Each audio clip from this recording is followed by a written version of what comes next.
नमस्कार दोस्तों, skill India mart में आप सबका स्वागत है। जैसे कि आप सबको पता है कि PMKVY 3.0 शॉर्ट टर्म ट्रेनिंग और स्पेशल प्रोजेक्ट दोनों की डेट एक्सटेंड करके 31 मई 2021 कर दी गई है। यानी अब आपको एक मौका और मिलेगा इन दोनों प्रोजेक्टों को भरने का। हम PMKVY शॉर्ट टर्म ट्रेनिंग की वीडियो और उसको ऑनलाइन पोर्टल पर भरने की वीडियो दोनों वीडियो लेकर आ चुके हैं। आज हम एक कंबाइन वीडियो लेकर आ रहे हैं जिसमें PMKVY शॉर्ट टर्म ट्रेनिंग की तरह आप जान पाएंगे कि स्पेशल प्रोजेक्ट आप कैसे भर सकते हैं। सबसे पहले स्पेशल प्रोजेक्ट भरते वक्त अब तक जो लोगों के हमें सुझाव मिले हैं या लोग जो क्वेरी हैं या लोगों की जो समस्याएं हैं, उसमें सबसे पहली समस्या है कि वहाँ 3 ऑप्शन आते हैं प्रोजेक्ट थीम के अंदर: इनोवेशन, इंक्लूजन और इंटरनेशनल प्लेसमेंट। पहले आप इन तीनों वर्डों को समझ लीजिए। सिलेक्ट करने से पहले आपको इन तीनों के बारे में जानकारी होनी जरूरी है। सबसे पहले आपकी स्क्रीन पर दिखाई दे रहा है इंक्लूजन। इंक्लूजन के अंदर आपकी क्या क्या चीज़ कवर होंगी? इंक्लूजन में आप ट्रेनिंग देंगे शेड्यूल कास्ट और ट्राइब को, ट्रांसजेंडर के अलावा person with disability, women, economical backward people. यानी मेनली 4 लोगों को फोकस किया गया है: SC, ST, ट्रांसजेंडर और पर्सन विद डिसेबिलिटी और वुमेन को। उसके अलावा अगर हम बात करें तो जो जोग्राफिकल जो लिमिट्स हैं, जैसे नॉर्थन स्टेट है, अपने 7 स्टेट हैं, या फिर जम्मू कश्मीर, लद्दाख, इनको भी आप फोकस कर सकते हैं। तो इंक्लूजन के अंदर आपको इन लोगों को शामिल करके ट्रेनिंग करवानी है। दूसरा पॉइंट, इनोवेशन के अंदर आप देखिए, इनोवेशंस के अंदर आपका पॉइंट आता है कि आप क्या नया प्रोजेक्ट इन्वोट करना चाहते हैं और उस प्रोजेक्ट के क्या फ़ायदे होंगे मार्केट में, और क्या नई इनोवेशंस है जो अभी तक स्किल इंडिया में नहीं चल रही है। ठीक है दोस्तों। नंबर 3 है इंटरनेशनल प्लेसमेंट।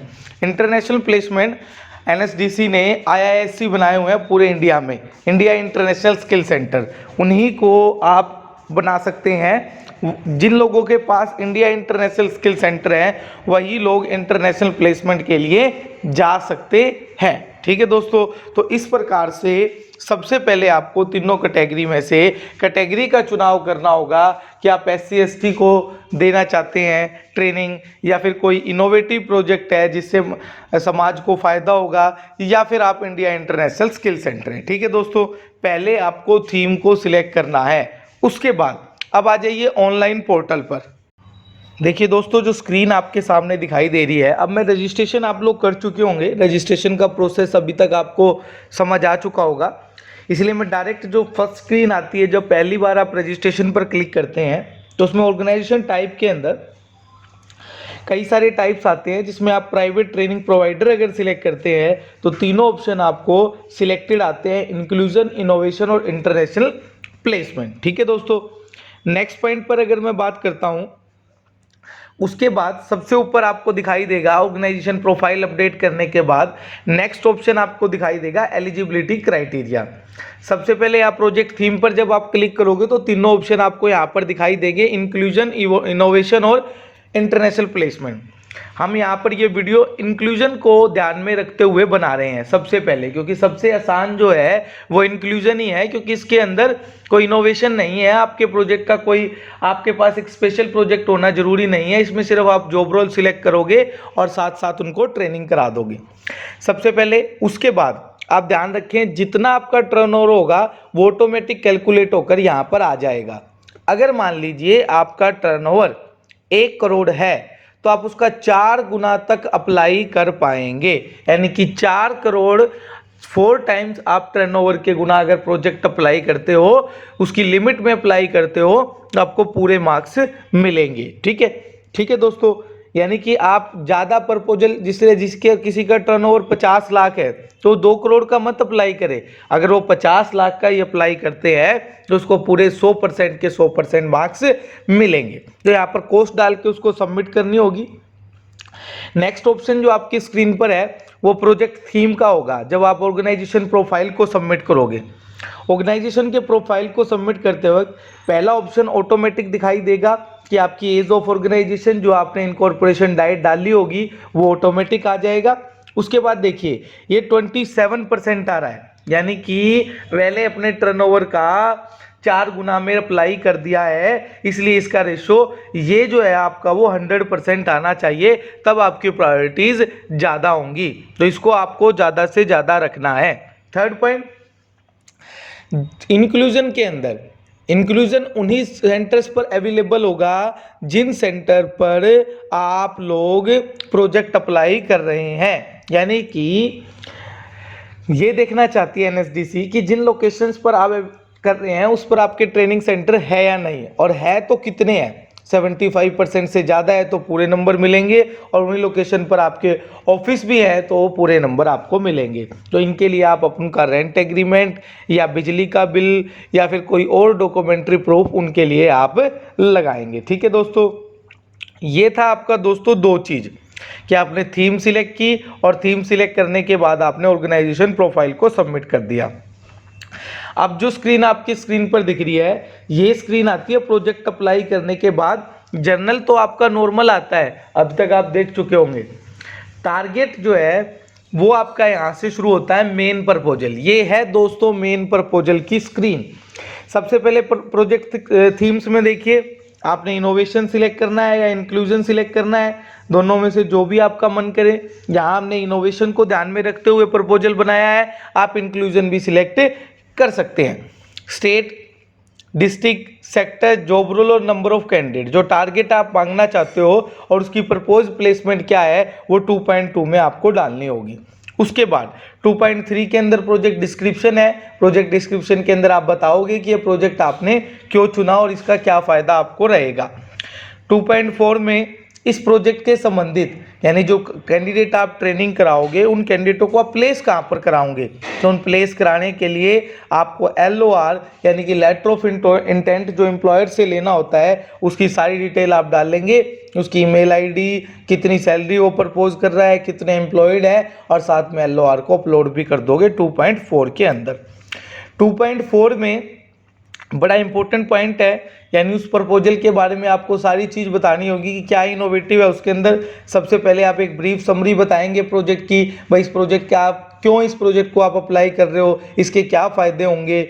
इस नंबर 2 के अंदर आप बताओगे क्या इनोवेटिव है, इसके अंदर नया क्या है, यानी जो नॉर्मल करा रही है एनएसडीसी उसके अलावा आपके प्रपोजल में नया क्या है।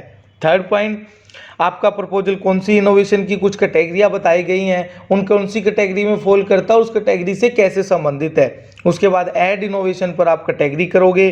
प्रोजेक्टेड टारगेट ग्रुप के अंदर आप किसको टारगेट करोगे, SC ST वुमेन या फिर किस एज के लोगों को आप टारगेट करोगे, वो 4th पॉइंट में आपको बताना होगा।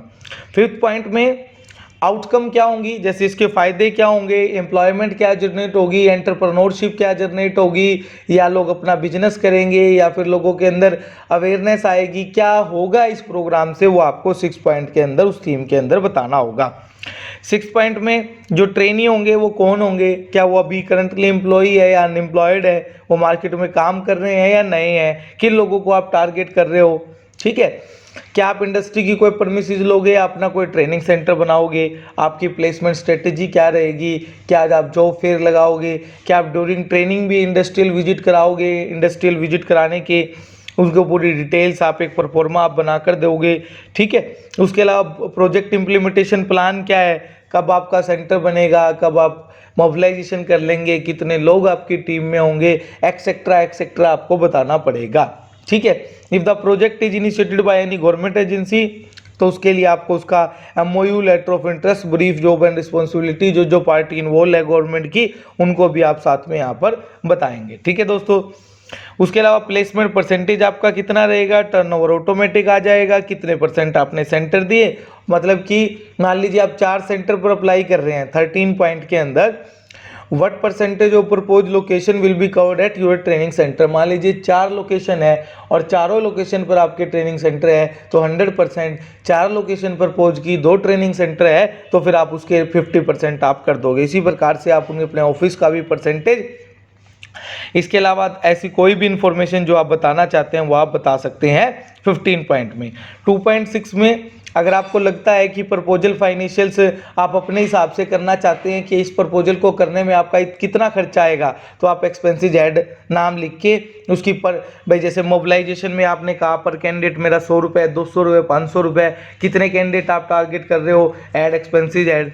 अगले पॉइंट के अंदर आप दे सकते हो प्लेसमेंट एक्सपेंसेस, फलाना एक्सपेंसेस, यानी सारे एक्सपेंसेस आप यहाँ पर बता सकते हो और टोटल कैलकुलेट अपने हिसाब से कर सकते हो। उसके अलावा अगर आप नहीं चाहते कि ये कैलकुलेशन हमें नहीं करनी, तो आप ये जो नो ऑप्शन दिखाई दे रहा है इसको आप यस कर दो। यस करने के बाद as per PMKY scheme norms के हिसाब से हो जाएगा, जो 46.70 या फिर 40 रुपये का रेट है कैटेगरी 1 और 2 के, वो ऑटोमेटिक अप्लाई हो जाएगा। 2.7 में आप ट्रेनिंग सेंटर्स की डिटेल डालेंगे। ये आपको बताया था दोस्तों, ये वही ट्रेनिंग सेंटर होंगे जिनको आप अप्लाई कर रहे हो, जो आपने 50% और 70% लिखा था। मान लो आप 2 लोकेशन मांग रहे हैं और 2 ट्रेनिंग सेंटर 100% पर आप जा रहे हैं, तो आपको ट्रेनिंग सेंटर की पूरी डिटेल आपको डालनी होगी। ट्रेनिंग सेंटर बताना होगा ट्रेनिंग सेंटर किसका है, एक्रेडिटेशन स्टेटस क्या है, एफिलेटेड है तो कितने स्टार है, उसका एड्रेस क्या है, उसकी TC ID क्या है, और उसका जो डॉक्यूमेंट है वो डॉक्यूमेंट भी आपको डालना होगा। कौन कौन से जॉब रोल आप सिलेक्ट कर रहे हो, कितने क्लासरूम है और क्लासरूम का साइज क्या है, और उसकी कैपेसिटी क्या है, यानी कि 30 बच्चों की कैपेसिटी है और पूरे सेंटर की 120 की कैपेसिटी है। ऐड सेंटर पर्टिकुलर पर करोगे तो आपको सेव प्रोसीड करके नेक्स्ट ऑप्शन पर जाना होगा। नेक्स्ट ऑप्शन फाइनल डिक्लेरेशन है। पहली 3 डिक्लेरेशन को आप यस करोगे। उसके बाद कुछ एनेक्चर्स जो आपको दिए गए थे प्रपोजल, जहाँ पर आपने लॉगिन किया वहाँ पर एनेक्चर का ऑप्शन था। वहाँ पर एनेक्चर 1 है, पास्ट प्लेसमेंट का रिकॉर्ड आप डालोगे। प्लेसमेंट का एनेक्चर आप एनेक्चर 1 अपलोड करोगे। लेटर ऑफ रिकमेंडेशन बड़ा इंपॉर्टेंट है, क्योंकि ये किसी भी गवर्नमेंट ऑर्गेनाइजेशन से उसकी लेटर हेड पर आपको लेना होगा, तभी आपका प्रोजेक्ट वैलिड होगा। बोर्ड रिजोल्यूशन आपका ये जो आप ऑटोमेटिक आ जाएगा जो आप अपलोड करोगे। ये एनेक्चर 4 भी आपको दिया गया है, ये भी वहाँ से आप फिल करके यहाँ पे अपलोड करोगे। Self declaration for black list भी वहाँ दिया गया है। ट्रेनर का प्रोफाइल, जो जॉब रोल आपने सिलेक्ट किया है उससे संबंधित अगर आपके पास TOT ट्रेनर है तो उनकी डिटेल आप एनेक्चर 6 में भर के यहाँ पर सबमिट करेंगे। ट्रेनिंग की कैपेसिटी जो है वो अवेलेबल है, उसका एक एनेक्चर दिया गया है जिसमें बेसिक डिटेल आपको डालनी है। डालकर उसको अपनी लेटर हेड पे साइन स्टैम्प कर यहाँ पर अपलोड होगी। प्रपोज प्लेसमेंट के अंदर कितने लोगों के साथ आपके टाई अप है, MOU डिटेल वगैरह का एक एनेक्चर दिया गया है, उसको भी आप साथ साथ एनेक्चर 1 भी अपलोड करेंगे। एनेक्चर 9 जो है वो सेल्फ डिक्लेरेशन सबको यानी कि आप इसको अगर आपको काम मिलता है तो आगे आप किसी को नहीं देंगे, उसके लिए आपको करना होगा। यहाँ पे आप अपना प्लेस ऑफ सबमिशन करेंगे और सबमिशन करके सबमिट पे क्लिक करेंगे। जब आप पहला प्रपोजल करेंगे तो आपको 1000 प्लस एक प्रपोजल की फीस 500, यानी पहली फीस 1500 कटेगी। उसके बाद आप कितने भी प्रपोजल ऐड कीजिए अपने टर्नओवर के हिसाब से पर प्रपोजल की फीस 500 रुपये ही कटेगी। ठीक है दोस्तों, ये था PMKVY का स्पेशल प्रोजेक्ट। फिर भी अगर आपकी कोई क्वेरी रह गई हो तो आप कमेंट बॉक्स में कमेंट करके हमें बता सकते हैं। स्किल इंडिया मार्ट के साथ बने रहने के लिए धन्यवाद दोस्तों।